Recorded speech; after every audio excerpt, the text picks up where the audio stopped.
The following program is a PBS Wisconsin original production. The truth is, today is a sad, sad day, not only for Madison, but for our entire country. Tragedy strikes the state when a teenage student opens fire at a school. How does any 15-year-old get a hold of a gun? One of many questions for police investigators. I'm Frederica Freiberg. Tonight on Here and Now, the small Christian school in Madison that became the scene of a mass shooting. A trauma expert helps guide the way to healing. The State Office of School Safety on its crisis response and prevention. And Assembly Speaker Robin Vos on continuing to fund that office. It's Here and Now for December 20. Funding for Here and Now is provided by the Focus Fund for Journalism and Friends of PBS Wisconsin.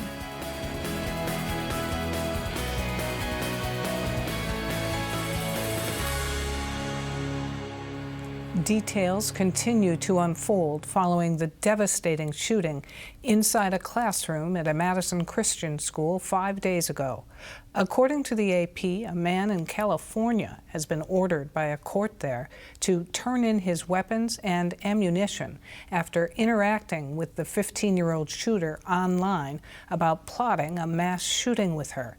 In Madison, 2 members of the school community were shot to death, and the 15-year-old took her own life, according to police. The teacher killed was 42-year-old Erin Michelle West. She was a substitute coordinator. The student who also died at the scene was 14-year-old Ruby Patricia Vergara. She was a freshman. Here and Now reporter Aditi Debnath has more on the aftermath of the violence. A city mourned at a candlelight vigil outside the state capitol, coming together following the shocking violence on Monday at Abundant Life Christian School in Madison. That's when a teenage girl shot and killed a fellow student, a teacher, and then herself inside the school.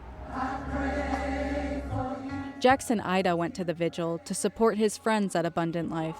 It was just a whole range of worriedness and sadness and confusion. 3 dead, 6 wounded and hospitalized, 2 of the victims suffering grave injuries. Executive director of the school system that manages Abundant Life, Chuck Moore, was at the vigil. Please pray for the 2 that are still in the hospital. It's life-threatening and they may not survive. Police are still piecing together what happened. The first officers arrived at 11 a.m. and immediately went in the building. After determining the shooter had taken her own life and transporting the injured to a hospital, police prioritized reunifying students and teachers with their families. 8 miles away, police served a search warrant at the shooter's family home, looking for evidence. They kind of all just swarmed right across the street to where it happened. Police identified the shooter as Natalie Rucknow, a 15-year-old student at Abundant Life. We're a small private Christian school here on the east side of Madison. Barbara Weirs is an administrator at Abundant Life. She shared details about the school's security measures, which include security cameras and regular lockdown drills. When they heard lockdown, and nothing else, they knew it was real. Abundant Life has been closed since the shooting. Neighbor Mackenzie Truitt visited the school to add a poinsettia plant to a sidewalk memorial honoring the victims of the shooting. My younger brother went there. I have a lot of friends, family friends that go there as well. Truitt says her brother knows the victims personally. It affects everybody. I mean, when you go through a trauma like this, it's horrible. Even if you weren't directly impacted, it still causes a lot of harm to you mentally, just knowing what other people are going through. The rest of Madison schools stayed open, but some were placed on a brief secure hold after receiving hoax threats. The Madison School District Superintendent told those gathered at the vigil that prevention of future school violence goes beyond physical security. I think it'd be easy to say that we're going to work on safety, we're going to work on creating safe schools. And I don't think that goes far enough, because we know what many of those things are. What I plead to you tonight is that we find a new way, a deeper way, a more meaningful way to connect with our community. children to children, children to staff, families to families. For Jackson Ida, school safety is key to empowering youth and preventing violence. I mean, the whole point of all of this is to be able to go and to get education so you can become the people who will hopefully be able to make this never happen again in the future. Reporting from Madison, I'm Aditi Devnath for Here and Now. The concentric circles of trauma resulting from this week's shooting are most acute at the center for victims and loved ones, then for the school community, the city, the region, and the state, as people try to reconcile the horrible violence. But how to do that? Here to help, Erin Neal, a Madison psychotherapist specializing in trauma. And thanks very much for being here. Thank you so much for having me. So what are surviving victims and loved ones of those killed experiencing right now, and how do they ever move through that? Yeah, I think it can be a little bit different for everyone. Like you said, the people that are closest to it are going to have the most trouble right now. I think just allowing all feelings, right? Like there's probably grief, loss for the loss of their friends and classmates. There's confusion, anger, lots of emotions. Trauma-wise, sometimes kids have nightmares. They can kind of remember the scene that they saw if they were there. And yeah, just also any experience they had, like having to leave the classroom quickly, right? And all of that. So just kind of maybe reliving that, thinking about it more, and maybe worrying about what happens next, or, going back to school eventually. So, yeah. Sure. So as to that school community, it's small, it's really tight-knit. How does a group of people so close move through it themselves? Yeah, I think actually that's an advantage for them, having that support of each other, right? That they already are such a community, they know each other, they lean on each other. So how do they move through it? Being there for each other, having memorials, things that make meaning out of the tragedy. And then the greater Madison community and Wisconsin community also wants to support them, and so figuring out how to get that help to them too. So there is this kind of collective heartache for all of us. How are people to reconcile this in the midst of what should be a warm and loving holiday season? That is a really good question. Yeah, I mean, I don't know that there's a good answer for that right now. I think, again, like I said, I hope that people can let themselves feel how they feel. Like they can just feel that grief. As humans, we don't love to feel uncomfortable. We don't love feeling grief, but it's okay to feel that right now. And then, yeah, I think I see a lot of people really trying to figure out, how do I make meaning? How do I honor the victims? How do I help the community? Whether it's providing meals or church services, things like that have happened and will continue. How should parents talk about this with their children, if at all? I think you need to see where your child's at. Obviously, parents should know their kids the best. So I would say let kids lead the conversation, let them bring it up.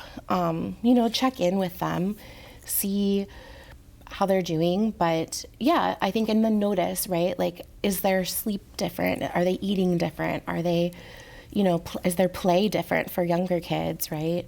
Are teenagers more withdrawn? When you notice that, ask them, how are they doing, and then explain things in a developmentally appropriate way, right? It's also okay to share your feelings, right? To say, this is scary, this is confusing, I do feel emotions, but parents need to keep control of their emotions too, right? Because if you're out of control, if you're sobbing and weeping and things, that's going to be hard for the kids. They might feel like they have to take care of you. Mm-hmm. So I think it's adults taking care of themselves as well, leaning on a partner or friends, and then sharing appropriate amounts of emotion with kids so that they can help share calm with kids too and help them feel safe again. How likely is it that the loss of a feeling of being safe at school, any school, touches families everywhere? Yeah, I think that touches families everywhere. I think you can see that when you're online, and I'm a parent. Most of my friends are parents. We all this week then felt how do we drop our kids off at school the next day? So I think it reaches everybody, that feeling of, are we safe? What to do about that? Anything? It's tough. Yes, I think, we have to, contextualize it. It is a random event, and so that's hard to say, like, this isn't going to happen here, right? But it's unlikely that it's going to happen, and we do things to keep ourselves safe. We remind ourselves that we're safe in this moment. You use things like grounding skills where you tap into your senses and say, okay, I'm here in this moment. I see, a green tree, like kind of looking for things that are here in the present and knowing that you're safe here. So, yeah. All right.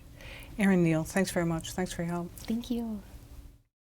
The Office of School Safety within the Wisconsin Department of Justice provides crisis response and recovery following a school shooting as part of its mission. The office also operates a threat tip line, threat assessments, and safety preparedness for schools. Its director, Trish Kilpin, has been managing that crisis response in the minutes and days following the Abundant Life Christian School shooting. She joins us now, and thanks very much for being here.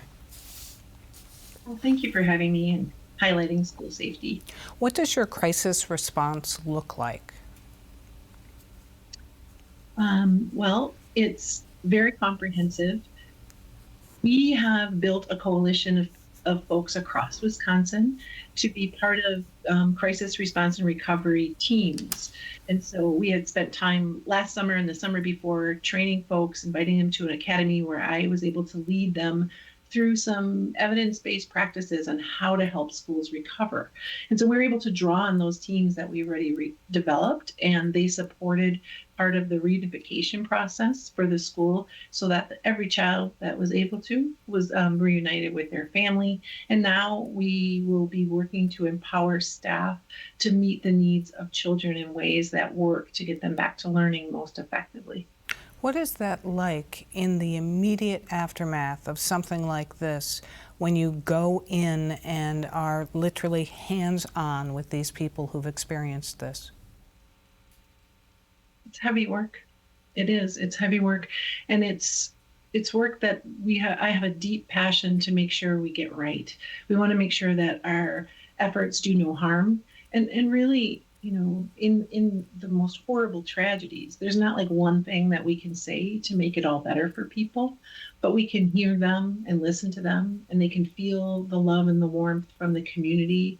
And so we've created with them, had them create opportunities for their community, their church community, to gather and support each other. And that's been really a beautiful process to see.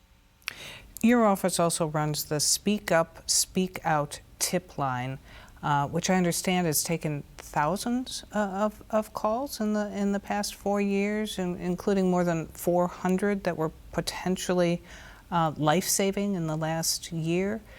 Did anyone ever call about the 15-year-old student at Abundant Life? We don't have any tips pertaining to this prior to the incident, so nothing that came through SUSO about that individual. So the police chief said in one of his briefings that this was a targeted shooting, and you say targeted violence is preventable. How so? When somebody decides that they're going to engage in a school shooting or an act of violence, they typically behave in ways that are observable to others, and it's somewhat predictable, sadly. They're in the process of unraveling as an individual, and really most school shooters show that signs in the months and days and weeks before the event, where we see significant depression, agitation, mood swings, and then we see that they spend much time planning and preparing for this act, doing research, and that's often observable to others. More than 82% of the time, other students often know of a student's plan to attack. So if people in the community see that somebody could be unraveling, or they're seeing signs that somebody is thinking about school violence, they need to report that. And, we've had over 385 tips to SUSO about this, about people planning school attacks. And so we're able to get that to the local level and have it assessed to prevent that from happening, which, as we can see, the aftermath is so great, we need to focus on prevention. What is the primary driver for people who would commit this kind of violence? Is it bullying online? Is it kind of engaging in the darkest corners of the web? That's a really good question. So most school shooters do start with a grievance or an upset, and then the individual often, makes a decision and they progress down that pathway to violence. But newer research is really showing that it's often a shared belief system, what we call an overvalued belief system, that they want to use violence to redress their problem or solve their grievance. So it's not only about the bullying, it is something that we need to be paying attention to and resolve early so nobody gets to that point of desperation. But it's also about reshaping some of the thinking that we often see that they find other people who endorse their thinking, and then it grows. And it's part of child development that, people are not well versed at this, but it's also somebody who's thinking in a really dangerous way. Meanwhile, the Office of School Safety is funded only through September. In the aftermath of this shooting, it now seems, though, that Republican legislative leaders are inclined to fund your office. What's your reaction to that? I'm not surprised, truthfully, that there's a growing commitment to making sure that we have funding to continue. We need to be able to keep doing what works here in Wisconsin. There have been many school violent incidents that have been averted, have been prevented, and we need every tool possible. Schools deserve to be able to count on our office, to know that our trainings, our programs, SUSO is all going to be available to them. And I just think it's very worrisome that we'd even consider stopping this funding, preventing us from moving forward and giving schools and communities and families what they need. Trish Kilpin, thanks very much. Thanks for having me. Congressman Mark Pocan this week addressed the shooting at Abundant Life School, which is in his district, from the floor of the U.S. House. The Abundant Life community, the students, the staff, the parents, are all victims of this traumatic experience, and what happened this week will live on in our memories. I urge all of my colleagues to think about what we can do to prevent us from having to stand here again for yet another moment of silence. We must do better, and we must turn these moments of silence into moments of action. As we sat down with Wisconsin Assembly Speaker Robin Vos for an end-of-year interview, senior political reporter Zach Schultz started by asking him about the Abundant Life shooting. Mr. Speaker, let's start with the tragedy at Abundant Life this week. Is there a legislative response that you think should be brought forth in a bill? Well, first of all, my sympathies, and what a heartbreaking situation. It's just awful. And one of the things that I always try to do in these situations is, first of all, wait for all the facts. I have news reports, I've read things, but I don't know what's real and what's not. So first of all, I think that in a lot of these cases, it's almost impossible to think what could be done differently, looking backwards. It sounds to me like far too often it's a troubled teen who perhaps was bullied or had issues at school, and that's awful. We've done some good things. We have the Office of School Safety, which I support. We certainly made it harder to get into a school by providing funding to harden the entrances. And then lastly, we put more money into school-based mental health. I think those are good things. I can't imagine we certainly wouldn't cut any of those programs. I think we maybe could look at potentially increasing them, but just again, a tragedy, and I want to wait for all the facts before we make any final decisions. Regarding the Office of School Safety, in the last budget, the Department of Justice was upset that there wasn't the full amount that they requested to be funded, especially for the tip line, and Governor Evers stepped in with some federal COVID funding. Do you expect to fully fund the tip line this time around? I mean, I'm open to looking at all the details. Again, I don't know. I mean, first of all, it has to work its way through the process. I haven't seen all the budget submissions yet. That has to go through Governor Evers first. So I'm certainly open at looking at it. I want to do things that are going to make a difference. I think the worst thing we can do is try to politicize these things or make it some kind of an ideological lens. If there are things that really will make a difference, of course we're going to support those. But to just say we did something and then have it either not work or go in the wrong direction, I also want to be careful about doing that too. This is a new majority for you. You did lose some members, but you've maintained a majority, but as a new makeup of the legislature, what does that mean for you going forward? Well, I think the reality is close majorities mean usually less happens. They have this belief that somehow if it's close majorities, more is going to happen. I mean, look at the Congress. The closer the majorities, whether it's Democrats in charge or Republicans, it doesn't really matter. It just makes it harder to get consensus. Now, the good news for Assembly Republicans is that for 20 years we've operated on a consensus model where most of the time we necessarily argue and debate and cajole until we get to a consensus. Do the same thing. I think there's a lot of priorities we have for Wisconsin that I'm excited to work on. If there are some of those can be bipartisan, that's great, right? And I hope all of them can be. But I also am not going to sacrifice our principles simply because the election had a change. Democrats seem to think that they're going to have more say or more input this session.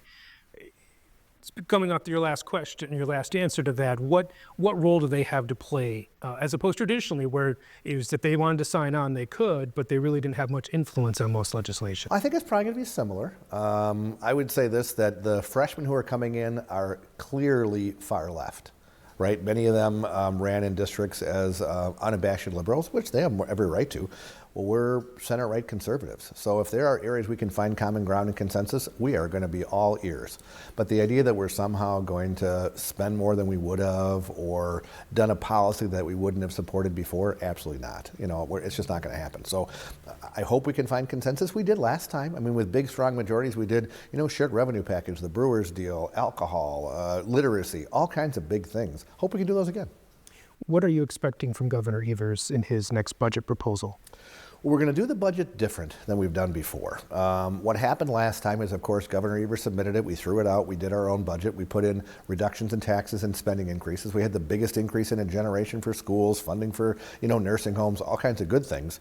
And the problem was he took almost all the spending increases and vetoed almost all the tax reductions. So the reason that we have the surplus, more than half of it, is literally the fact that tax cuts got vetoed and that money is now sitting in Wisconsin's treasury. We're not going to spend that on growing government. So what we're going to do is we're going to pass our tax cuts first. We're going to actually find out how much money we have left over, and then that's what we're going to invest in government. We're not going to do it in reverse, where we spend on all the things that he wants, and then we don't get the tax reductions that Wisconsinites deserve. When do you expect to have those negotiations with the governor on what he will sign as opposed to what he might veto? I mean, I'm happy to do it at any time. I mean, as you know, during December, we had a caucus last week. We're still kind of finding consensus. We have to elect our leadership. The Democrats just had their caucus. So we're kind of finding our own consensus first. I feel pretty good about where Assembly Republicans are. Now we have to work with our Senate colleagues to make sure that they're in a similar place. And then we'll sit down with the governor in January. But I just want to be really upfront about it that, we're going to have a different budget process. We are not going to have it where we spend a bunch of money, grow the size of government, hoping for tax cuts, and then, like Charlie Brown in the football, have it pulled out at the last minute, and then we're stuck just with the spending increases and no reductions in revenues. Speaker Voss, thanks for your time. Thanks very much. Merry Christmas. Also this week, Wisconsin's 10 electoral votes were officially cast for Donald Trump to be the next president of the United States. The nominated presidential electors from the Republican Party of Wisconsin are the duly appointed presidential electors for the state of Wisconsin. Electors for the Republican Party met at the Capitol and invited the media to witness them sign off on the formal documents that will be submitted to Congress and officially counted on January 6th of next year. This comes 4 years after the Republican electors met in secret at the Capitol and signed off on fake documents. 3 lawyers for the Trump campaign then attempted to pass those false electoral votes to then Vice President Mike Pence. Those 3, including Wisconsin attorney Jim Troupis, are now charged with 11 counts of forgery for their roles in the scheme. Troupis and the other lawyers have a preliminary hearing in the case scheduled for January 28. Also this week, Wisconsin confirmed its first human case of bird flu in Barron County. The person who tested positive is a farm worker and one of 19 people exposed to the poultry flock there, where avian flu was detected. State health officials say the worker came down with influenza-like symptoms.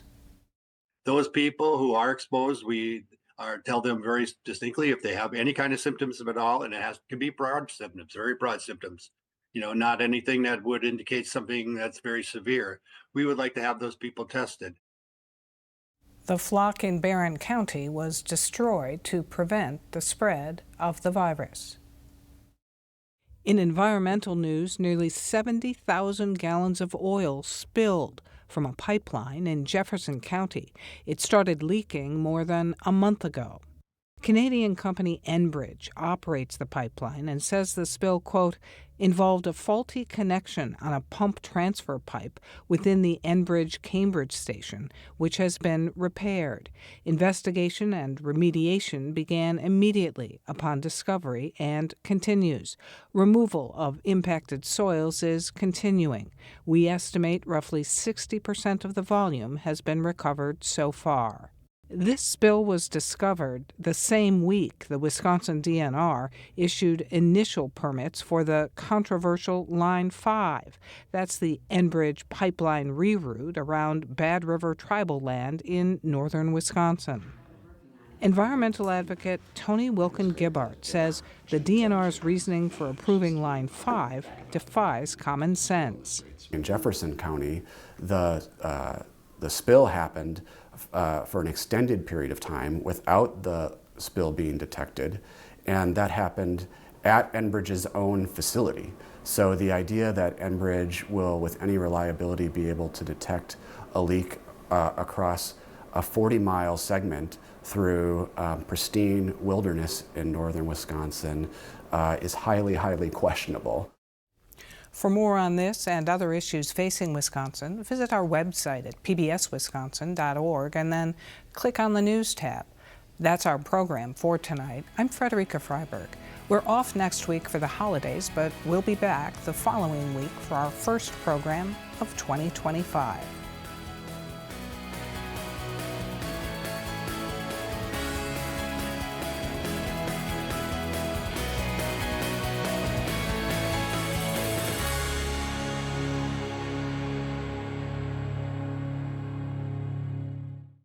Funding for Here and Now is provided by the Focus Fund for Journalism and Friends of PBS Wisconsin.